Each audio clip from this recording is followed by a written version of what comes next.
छाव के नीचे बैठे थे। आसपास के गांव के बहुत से लोग अपनी अपनी मानसिक परेशानियां लेकर महात्मा बुद्ध के पास आ रहे थे। महात्मा बुद्ध उन सब की मानसिक परेशानियों का समाधान देते। सब लोग खुशी खुशी अपनी समस्याओं का समाधान पाकर वहां से लौट रहे थे। वहीं से कुछ दूर बैठा एक दुखी भिखारी खुद की किस्मत को कोसता हुआ बुद्ध के पास जाने वाले लोगों को देखकर ये सोचने लगा कि अभी कुछ देर पहले तो ये लोग दुखी मन से मुंह लटकाए उन महात्मा के पास गए थे, और अब इतना खुश होकर कैसे वापस लौट रहे हैं। आखिर माजरा क्या है? जरा मैं भी जाकर देखूं कि वो महात्मा ऐसा कौन सा खजाना बांट रहा है इन लोगों को, जो इनके चेहरे खुशी से लाल हो गए।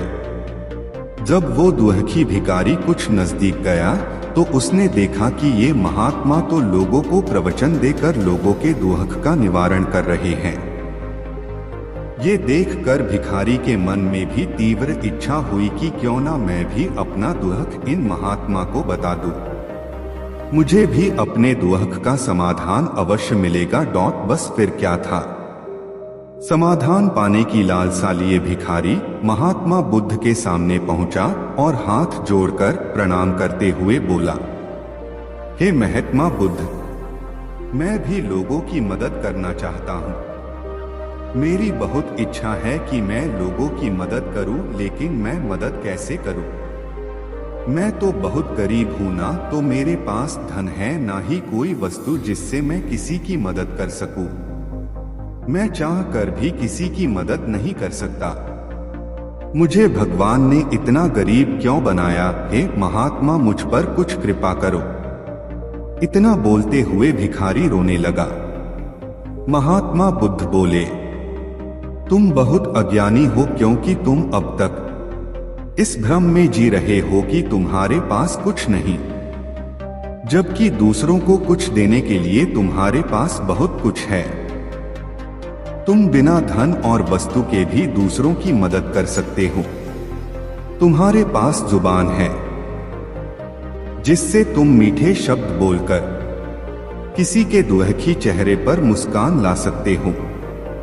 इन्हीं शब्दों की ताकत से तुम किसी के भी टूटते हौसलों को फिर से मजबूत कर सकते हो।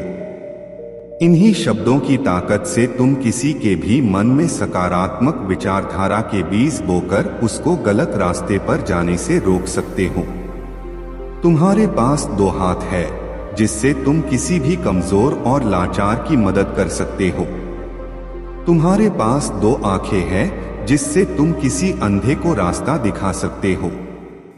तुम किसी के लिए दुआ कर सकते हो सकता है तुम्हारी दुआ से किसी के बिगड़े काम फिर से बन जाएं। तुम किसी के अच्छी सेहत की कामना कर सकते हो, लेकिन अज्ञानतावश तुम अब तक इस बात को समझ नहीं पाए और इस भ्रम में अब तक जीते रहे कि तुम्हारे पास मदद करने के लिए कुछ नहीं।